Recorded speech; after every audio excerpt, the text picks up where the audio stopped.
called the most beautiful woman in the world. Imagine that for a second. Magazine covers, million-dollar contracts, married to a rock star.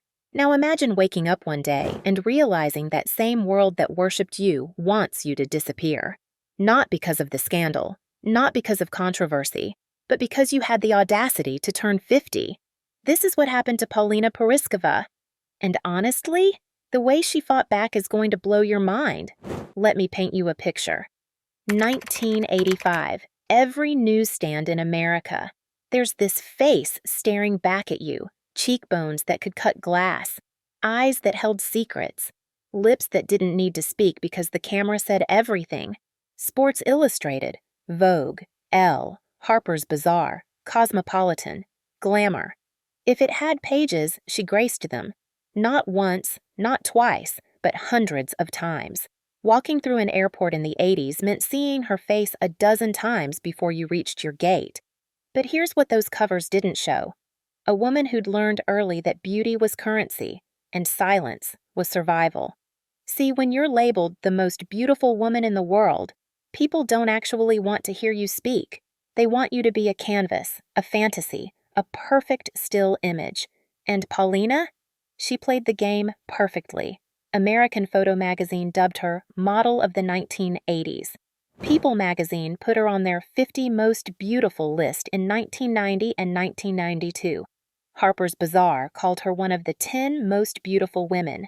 Every accolade you could imagine, she collected them like stamps. For years, she was fashion's favorite mute.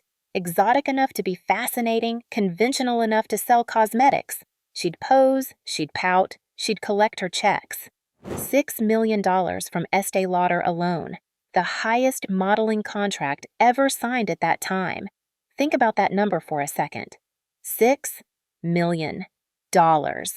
In 1980s money, for putting her face on some bottles and showing up to photo shoots. That's the kind of money that changes your life, your family's life, your children's lives. The photographers loved her because she never complained.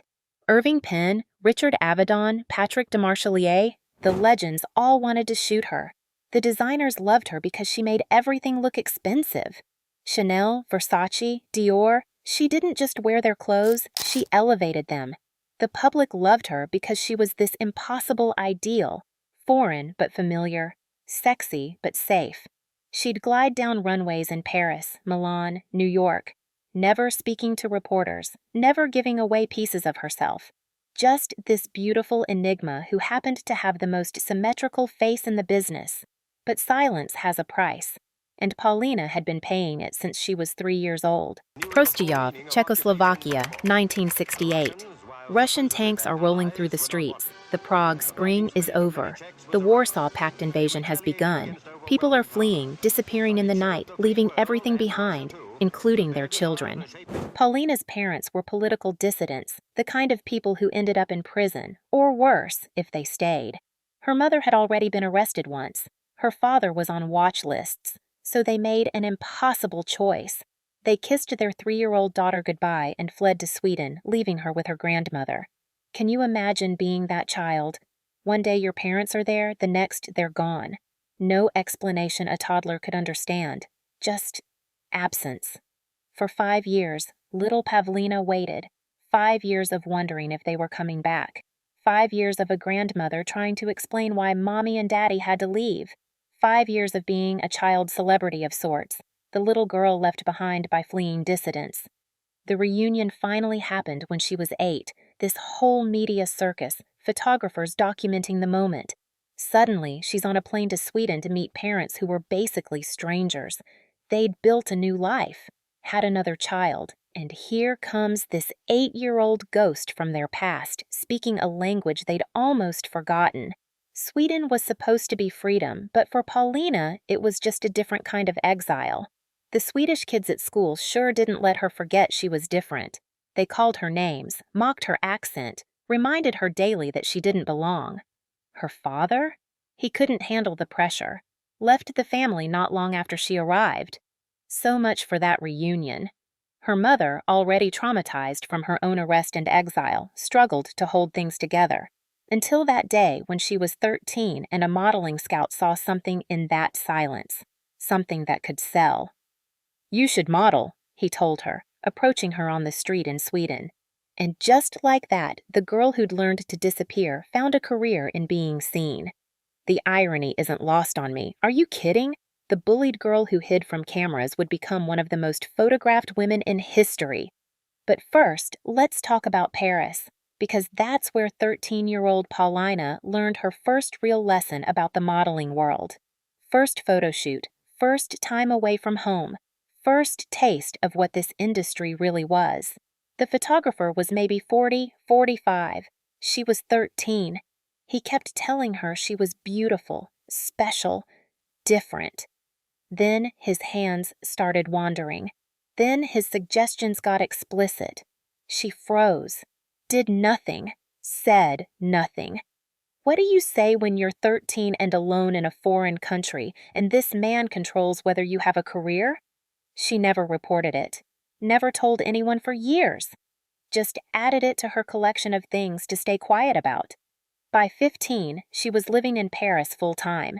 By 18, she was conquering America. And through it all, she was looking for something. Safety, security, someone who wouldn't leave. 1984. Paulina's 19 years old, shooting a music video for this band called The Cars. The lead singer was this guy, Rick Ocasek. Tall, angular, definitely not conventionally handsome. Looked like a friendly alien, honestly. Also 20 years older than her. While she was learning to walk in heels, he was already a rock star. While she was in elementary school, he was getting married to his first wife. But between takes, they talked. He was brilliant, funny, successful. He'd written hits, toured the world, had his life together. Most importantly, he was safe. See, when you've been abandoned at 3, when you've been the outsider at school, when you've been sexually harassed at your very first photo shoot at 13, you develop a thing for security. Rick offered that. He was established, stable, wasn't going anywhere. So what if he was 40 and she was 20? So what if people whispered about the age gap? So what if his friends raised eyebrows when he brought his barely legal girlfriend to industry parties? They married in 1989. She was 24 at the absolute peak of her powers. Every designer wanted her. Every magazine begged for her. She could have had anyone, young musicians, fellow models, European royalty, and she chose to become Mrs. Ocasek. "I loved how he made me feel safe," she'd later say. "He was my rock, my stability." For over 20 years it worked, or seemed to. 2 sons, Jonathan in 93, Oliver in 99, a townhouse in New York that became her fortress. While other supermodels partied at Studio 54's successor clubs, Paulina was home reading bedtime stories. While her peers dated Leonardo DiCaprio, she was helping with homework. She cut back on modeling to raise the boys, turned down campaigns that would take her away too long, chose family over fame, security over stardom, a rhythm of photo shoots and family dinners, runway shows and school plays. She had everything a supermodel was supposed to want. But here's the thing about trading independence for security. Eventually, the bill comes due. And Rick? He was keeping score the whole time. It started slowly. So slowly she almost didn't notice. Around 2005, when Paulina hit 40, the calls started spacing out. Where she used to book 5 shoots a month, suddenly it was 3, then 1, then "you're too old for the client" became the new refrain. Not "you're not right for this campaign," or "we're going in a different direction." Just straight up, too old, 40, 40. In the real world, that's barely middle-aged. In model years, that's ancient. That's retirement party with a gold watch territory. She tried everything. New headshots. Maybe the old ones were dated. New agent. Maybe they weren't pushing hard enough. She'd show up to castings and see the confusion in casting directors' eyes. Wait, the Paulina Porizkova? Aren't you? Didn't you used to be? Used to be. Past tense. The kiss of death. By the time she turned 50 in 2015, the phone had basically stopped ringing altogether. No farewell tour. No Lifetime Achievement Award. No thanks for 3 decades of service. Just silence. The same industry that had paid her millions to be their face suddenly acted like she'd never existed. Walk into any modeling agency and you wouldn't see her pictures on the wall with the other legends. Open any supermodel retrospective, and somehow they'd forgotten to mention the woman who was literally called Model of the 1980s. She'd go to fashion events and people would look through her like she was invisible. Young models would walk by having no idea who she was.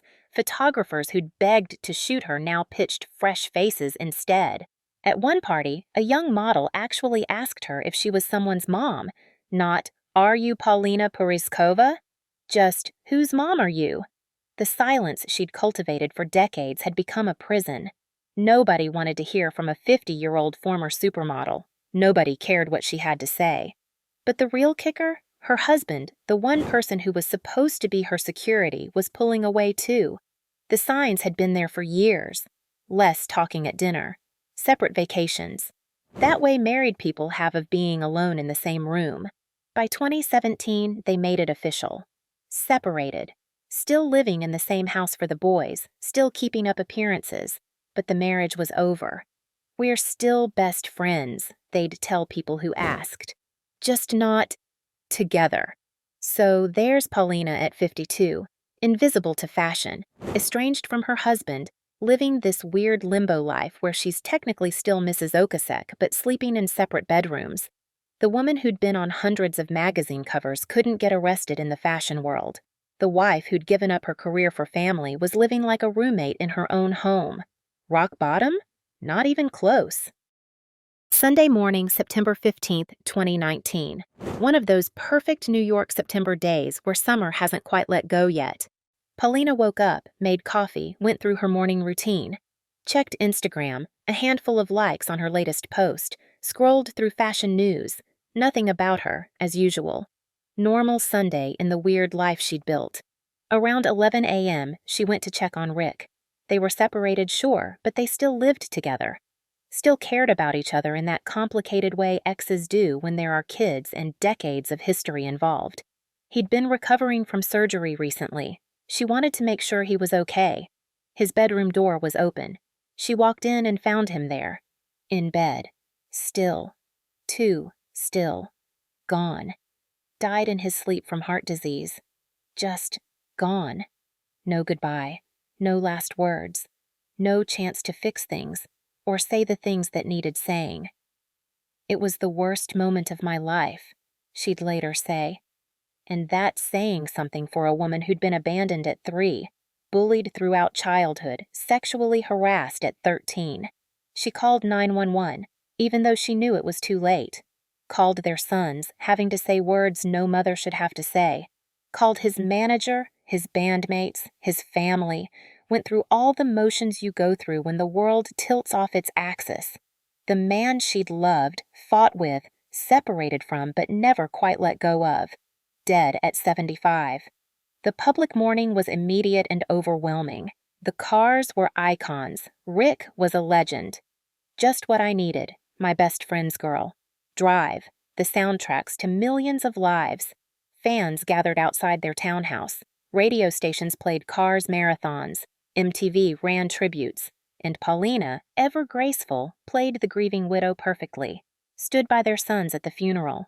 Thanked fans for their condolences. Posted touching tributes on Instagram about their life together. Never mentioned they'd been separated. Never hinted at the complications. Why burden people with messy truths when they wanted a simple story? The rock star and the supermodel, together till the end. Let them have their fairy tale. But then came the will reading. And that's when Paulina discovered that Rick had saved his biggest betrayal for last. Early 2020, lawyer's office on the Upper East Side, all mahogany and leather and serious faces. Paulina sits there expecting, what? They were still legally married, 30 years together, 2 kids, even separated, surely. "Mrs. Okasek, we need to discuss your late husband's will." The lawyer's face told her everything before he even opened the document. That careful, neutral expression lawyers perfect when they're about to destroy someone's world. He'd cut her out completely, not just reduced her share, not just given her less than expected. Cut her out. The will literally stated he was making no provision for his wife because she had abandoned him. Abandoned. That word. From the man who knew her history, who knew what abandonment meant to her, who'd held her when she cried about her parents leaving, who'd promised he'd never leave her.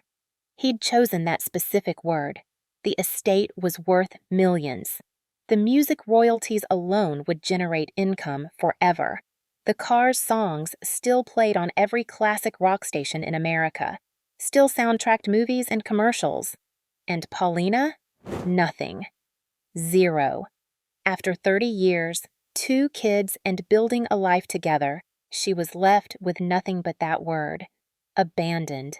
The story broke in early 2020. People magazine, Vanity Fair, page 6. Everyone had opinions about the supermodel who'd been disinherited. Poor Paulina. How awful. How shocking. The comment sections were brutal. Gold digger, trophy wife, she must have done something. But here's where our story takes a turn. Because instead of hiring lawyers and fighting quietly, instead of maintaining that perfect supermodel silence, Paulina did something nobody expected. She got loud. First came the Instagram posts. Not carefully curated fashion throwbacks, not sponsored content. Raw, honest, makeup-free selfies at 55. Not the soft focus, carefully lit kind. The harsh morning light, every line visible kind. "I'm 55 and I'm tired of trying to be 25, she wrote under one. The fashion world was shook. Supermodels didn't do this. Supermodels aged gracefully. They got subtle work done. They posted throwbacks to their glory days. They didn't put their actual faces on Instagram. Then came the essays. Long, fierce, funny posts about aging, about beauty, about being told you're worthless after 50. She wrote about finding Rick, about the will, about being erased by fashion, about that first photo shoot at 13, about everything she'd kept silent about for decades. "You don't get to dismiss me because I have some wrinkles and gray hair now," she declared in one post that broke the internet. "This is me at my best, not the 20-year-old on magazine covers. This, right now, blow up the fucking box of beauty standards." That post? It went viral. Not fashion world viral, real world viral. Suddenly, women everywhere were sharing their own stories. The account that barely had followers exploded to over 1 million in months. But Paulina wasn't done. She started posting nude photos, at 56. Not the airbrushed professional kind from her modeling days. iPhone selfies in her bathroom mirror. "This is what 56 looks like," she'd caption them.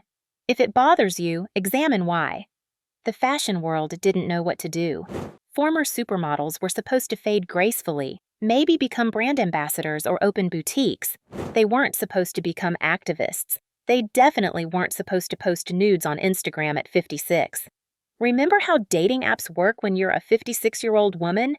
Even if you're a former supermodel? Hinge kept deactivating her account 3 times. They literally couldn't believe Paulina Porizkova would be on a dating app. So what did she do? Screenshot the rejection and posted it. "Apparently, I'm too old for dating apps too," she wrote. "Good thing I'm not too old to find this hilarious." Hinge apologized publicly, reinstated her account. But the point was made. She wasn't hiding anymore. She called out brands that had dropped her, named names, told stories about being asked to age gracefully, which apparently meant disappear quietly, posted side-by-sides of campaigns from her 20s next to her current face. Same person, same value, different age. Every post was a small revolution. Every selfie a middle finger to an industry that had declared her expired. And then something unexpected happened. The industry started listening. 2024. Paulina's phone rings. Not a text, not an email, an actual phone call from Sports Illustrated. Remember them? The magazine that had launched her American career back in 1984? The magazine that put her on the cover in 1984 and 1985, back when she was the first Central European model to achieve that honor? They were doing a Legends issue for their 60th anniversary. Would Paulina consider At 59, she was back in a bikini on their pages, not airbrushed into oblivion, not shot through 17 filters. Just Paulina, every line and curve that time had drawn, looking absolutely incredible. First Central European model to grace our cover, they captioned it. Still making history 40 years later. The photos were stunning. Not in spite of her age, because of it. Every line told a story. Every gray hair was a medal of honor. She looked like what she was, a woman who'd survived everything and lived to tell about it. Then came the real shock. 2025. Estee Lauder, the same company that had paid her $6 million in the 80s and dropped her in the 2000s, came calling. They wanted her back. Not for some mature woman side campaign. Not for a "where are they now" nostalgia play. As a face of the brand. Period. But here's the beautiful part. Paulina's terms had changed. She wasn't coming back as the silent beauty. She was coming back as herself. Activist, writer, woman who'd lived through abandonment and betrayal and survived to tell about it. Anti-ageism activist became part of her official title. She'd represent their products, sure, but she'd also speak at conferences about beauty standards, write essays about aging, post those bare-faced selfies right alongside the glamour shots. Today, Paulina is 60. She posts what she wants, says what she thinks, shows up to fashion events with gray roots showing and zero apologies. Those cheekbones that made her famous? Still there. But now they frame a face that's done being silent. She writes for the New York Times now, speaks at conferences, has a book in the works. All the words she swallowed for decades are finally finding their way out. The modeling industry that tried to erase her? They're hiring 50-year-old women for major campaigns now, talking about age diversity and authentic beauty, acting like it was their idea all along. But we know who blew up the box first. We know who posted those first bare-faced selfies and dared the world to look away. We know who turned abandonment into armor. And honestly, the world wasn't ready. But she spoke up anyway. And that's the kind of beauty that never ages. That's the kind of power they can't take away. That's the revolution that starts with a selfie and ends with an industry transformed. Not bad for a woman they called too old, right?